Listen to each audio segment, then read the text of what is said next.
Happy Friday afternoon. Hi, my T-Tapping friends. I hope you are having a fantastic week. It is hot outside now, and right now I have these gorgeous gardenia plants outside, and they're just full of these white, super fragrant buds. So every now and then my little eyes might go over there just to take a look at that little eye candy. But you don't care about that. What you care about is, oh my gosh, Renee, I'm just learning T-Tap, or I'm bringing it back out again. I just don't get the stance. My feet hurt, my ankles hurt, my knees hurt. What are we doing here? So, had quite a few questions and comments in my group, and so I thought, let me just come on. Let's review. Let's revisit this thing we call the stance, shall we? And if you're on, I want you to come on, give me a high five, say hi to me. I can't wait to see who all is on here. All right, let's get right to it. So when I talk about the stance and show it, I just think it's really important to at least start with an understanding of what is it we're even trying to do? Why is this stance? And why is it so important in terms of getting the most out of your T-Tap workouts? And then really using the methodology, if you will, the philosophy, you can take it into any workout that you're doing. So let me share that with you. And thank you, girls. I can see you on there. I need the why. I love you. Thank you. I need the why all the time too. All right, so you might notice on my little pants here that I have a strip. I kind of put the strip, although the pants move sometimes, right about the middle of my knee. Now, this is the stance. In order for us to tighten and tone in places in our bodies that we're looking for, we need to be able to shorten. We're creating like our own body Spanx, right? Shapewear. We need to be shortening and pulling all this in, right? That's what we're going to be doing with the movements to move our bones, muscles, fascia in tightening ways that will help us to smooth these places out. So kind of thinking about that from there. Now, here's the challenge when we're teaching the stance, and that is that we all have our own individual structure, right? Some of us have very short torsos, really long, thin legs. Others of us have really long long torsos, but short legs. We're really short knee to ankle, okay? And so one stance still works for everybody, but certain ways that I might explain it, it might hit you a little bit differently. Okay, so what we're trying to do though, ideally, is create symmetry in the body. So what do I mean by that? Well, here we have this pelvis and the legs. Okay, so I'm just going to go like this, the pelvis and the femurs, the thigh bones. Now from here, some of us have really wide hips, and when our knees come in, some of us, our normal stance is this, right? Where the knees come in from that hip and then we go out wider. That's just the way that our body is. Others of us don't. We're trying to create symmetry. All right, so how do we do that? Ideally, we want to have the middle of the knee down to the middle of the foot, okay? When you have that in alignment, you're going to feel better. That's how you're going to start to cinch. So if you're a body that has wider hips, knees that go in and out like this, the knees are always going in. Now, when the knees go in, you don't have any muscle activation. You don't feel anything pulling on you here. So we have to figure out how to put your body into a position where you're shortening these muscle fibers. Okay, so in that case, we're going to put the feet back in and we're going to get ourselves into the stance. Now, here's another way for me to explain just that. I happen to have I am a duck. Okay, so my feet turn out. Now, if you're a duck, and a lot of us are ducks, our feet turn out. One might turn out more than the other. But look at what happens here for me. Here's my hips. Here's my knees. Knees are actually there. My feet are out. And if I go to bend my knees are what? They're going in. Just like the other wide hip, but out with the feet, just in a different way. Now I have absolutely no activation here. I'm putting pressure on my big toes and my big toe ball joints, which can also create foot issues like bunions, pulling that toe in. So that's not going to work. All right. So the stance, that's what I'm just explaining this to show you that when you get into the stance, regardless of your body structure, you should still be able to feel muscle activation, things pulling and tightening in here. Okay, that's what we're looking for, and that's where you want to adjust to feel it. Now, the original workouts on those old DVDs, the original totals, Teresa would say, okay, we're going to put our feet hip width apart. And this was how she measured it. You put one foot here, you put your heel to your instep, and you would turn out, right? So actually for me, that's a little wider than my hips, but I'm just going to go with that for now. Okay, so the toes were always forward right away. Like I have to kind of look down because, again, I'm a duck. So if you're a duck, sometimes you're going to think those toes are straight. But if you look in a mirror is really helpful because your brain is thinking that this is straight. It does for me all these years. I still have to look down to make sure my feet are straight. Now, if I'm just going to go with my feet that wide, watch, here was the stance. We bent the knees. We tucked under. We lifted our ribs. You can still shift into your heels. And then she would say, okay, knead a little toe. And everybody would go knees out. Now, can you see my feet? For me to get knees out, for me to feel anything in here, I'm what? I'm all the way up on the outside of my feet. And where do I feel the most amount of activation? The bottoms outside of my feet, the ankles, the shins, and over time, the outsides of my knees. And that doesn't feel good. So if that's where you are, I get it. All right, so we're not going to do that anymore. Now, one way you can do it, if I'm still going to bring my feet in a little closer than I had it, a little closer. I'm not going to where I'm going to take us all the way, but a little closer, maybe right about more inside hip. All right, now you just notice too, even if I bend my knees, they're still in just a little bit, but I'm going to go from here, bending the knees, tuck the tail, shift back. Now I'm going to think a couple ways to do it. I might just think I'm going to turn my thigh bones out. So I'm going to hold here and I'm going to externally rotate. Now watch what's happening to my knee and my foot. Okay, so if I just grab onto those thighs and I think I want to externally rotate, now my knees are in a good place. I'm still on the outside of my feet, but I'm not way on the outside of my feet, right? This is better. I'm feeling a little bit more activation up here. I could do it here and that would be just fine, okay? I'm going to take it back out.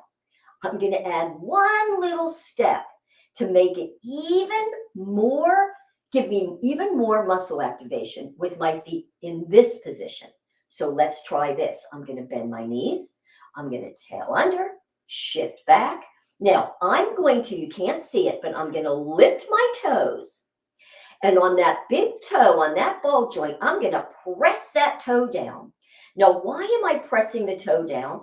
Because I want to stabilize my feet down so that when I externally rotate here, now that's stabilizing the foot. So all the rotation is going to be felt up in here.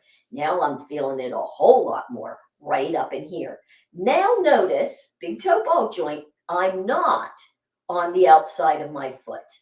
Okay, and I'm feeling a lot of activation. So I'm going to shake my legs out. And if you're doing it with me, you might want to do the same thing.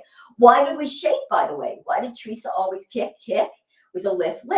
To get rid of some of that tension and to pump the lymph and the lactic acid. So there's a reason for all of this. So that might be just perfect for the workouts you're doing. But as we continue to evolve the workout, and Teresa continued to evolve it, and we came into our brain body fitness series, more of the senior fit turn back time, which in my opinion, it was some of the most incredible and effective work that we have. She took the feet in even closer. So in the latest videos, she had us with our feet, 4 fingers. Now, what do I mean by 4 fingers? From the index finger, the pointer, to the pinky. So that's your 4 fingers. And you're going to be 4-finger distance from the heels. Okay, so I'm going to come back here a little bit. So I'm going to put my hand down, 4 fingers. And to get the feet now parallel on the sides, I'm about maybe 2.5 fingers from my toes. I'm going to go back a little bit so you can see. It's really close. And quite frankly, it's not going to feel natural because we're used to standing with our feet wider. It gives us more of a feeling of a solid foundation. So putting your feet this close is going to feel kind of odd. That's correct. Okay, so don't worry, you're doing it wrong. If your thighs are just too close here and it's just too uncomfortable, then take it out a little bit, okay?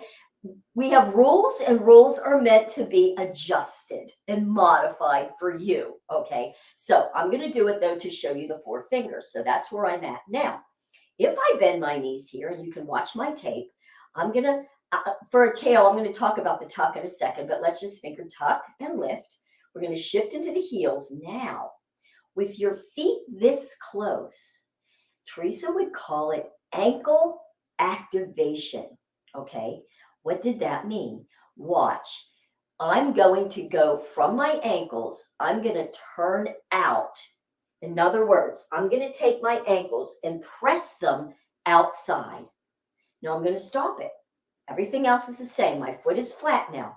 Watch the tape on my knees. I'm going to take my ankles out. Because they're so close now, am I on the side of my feet? Well, a little bit. My big toe ball joint I'm not feeling. But because I'm that close, I'm there. My knees are to the little toe. That's closer. My thigh bones are out. And now I'm going to gently, so hear what I'm saying, gently squeeze the glutes a little. And that kind of locks that in. And now you should really feel nice and aligned and activated. Now, here's one other thing, a little tip. If you're not feeling it quite as much here, this might be a little advanced, but I think you can try this. Sometimes I can be there and then I'll go, okay, you know what? Again, because I'm such a duck, I like to then shift my weight a little bit forward on my foot. Watch what I'm doing with my heels. I'm going to take my heels out just a little bit. I'm going to shift back and I'm going to think. I'm tucked under. I'm going to think from the heels. I'm going to turn my heels, squeeze my heels into the center. So I'm going to go turn the heels in. And what that actually is doing is giving me this beautiful external rotation. So I'll show you that one more time. So I'm just going to bend.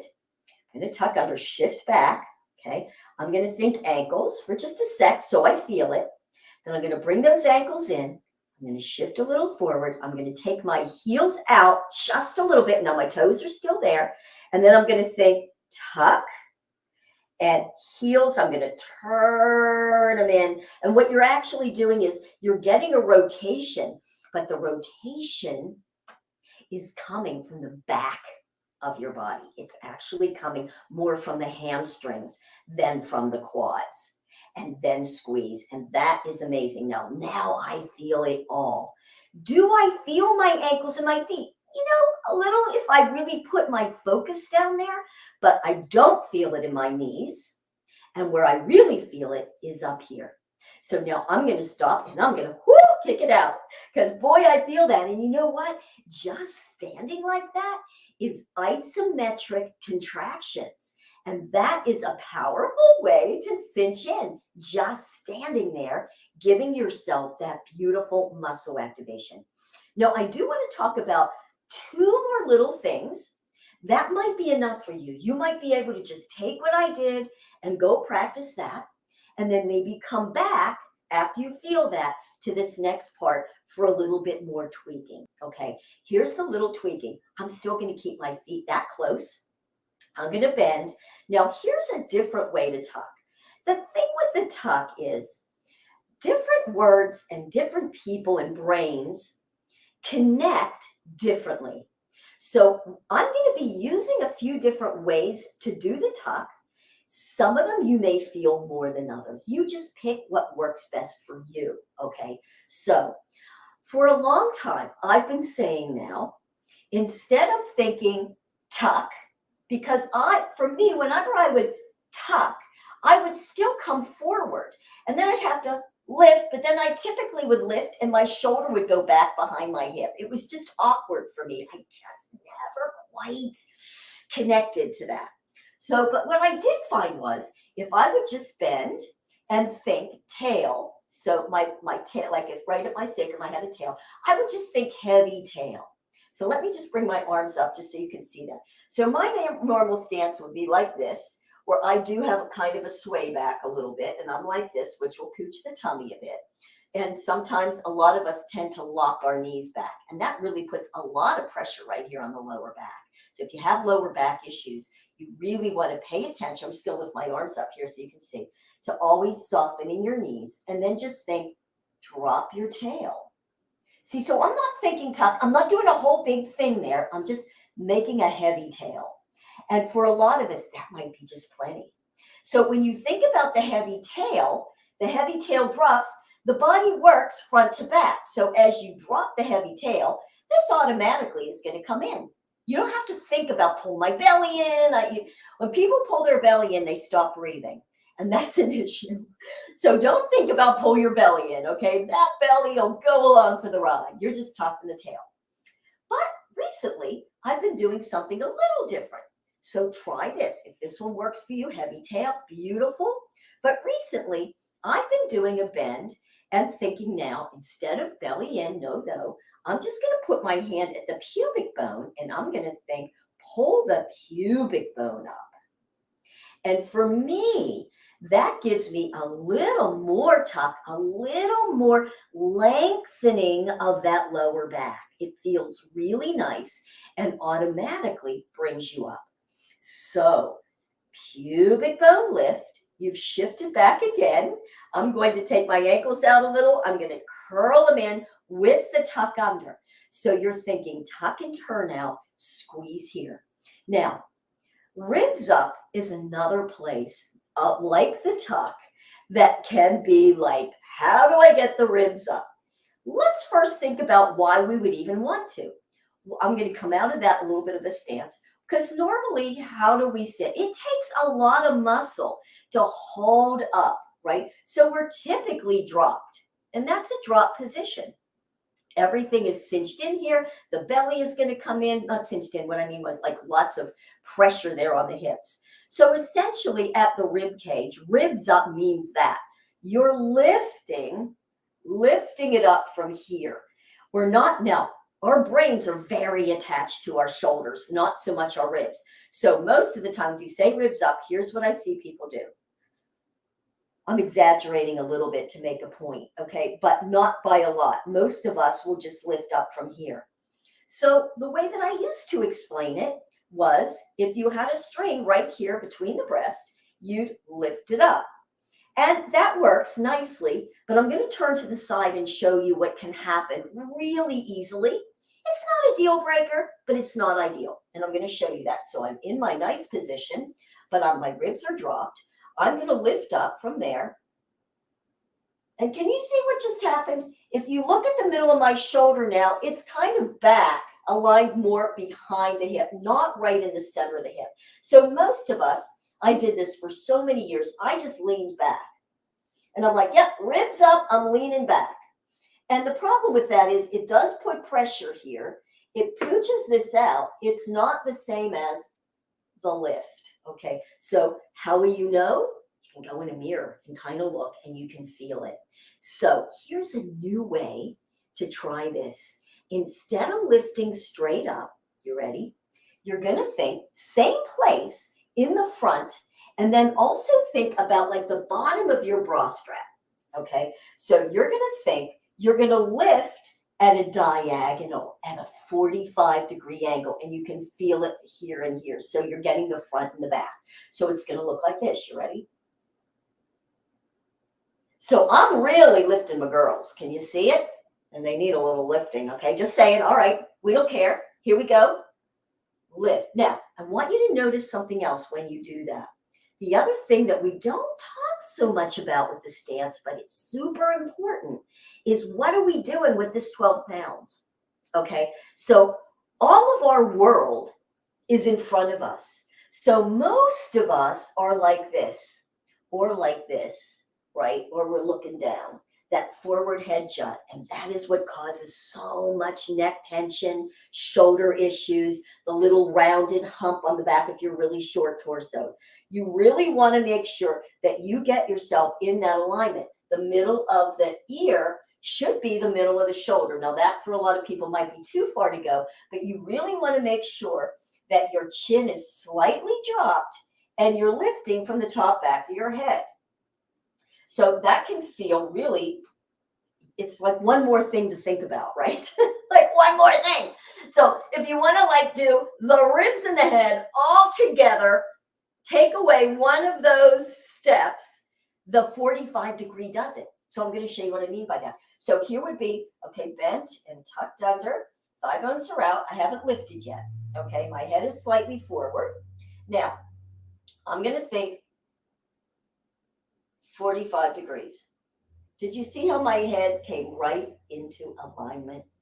So amazing. The difference between this and now I have to do something with my head because now I'm too far back and now my head really doesn't know what to do with itself in space, or just that subtle, instead of straight up, 45 degrees, the head slides itself right into alignment, and ta-da, there you are.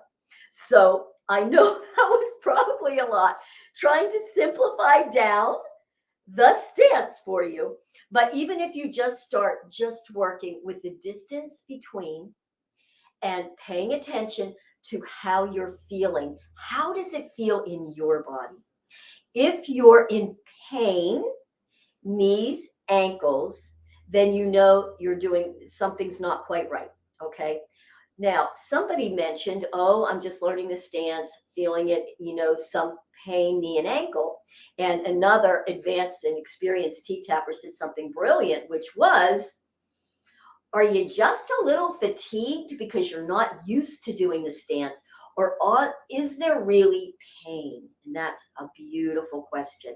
Because when you're doing a new movement and you're working through even 15, 20 minutes, that muscle activation in the feet, even with the correct stance, is very different. And remember, the feet are all filled with connective tissue and fascia and bone. You're now putting your entire weight on these little paws in a new position. Yeah, they're going to get tired and sore. So we don't think about it in those terms, right? So taking a moment to notice, is it just a little tired and sore, or is there what you would call all the way to pain?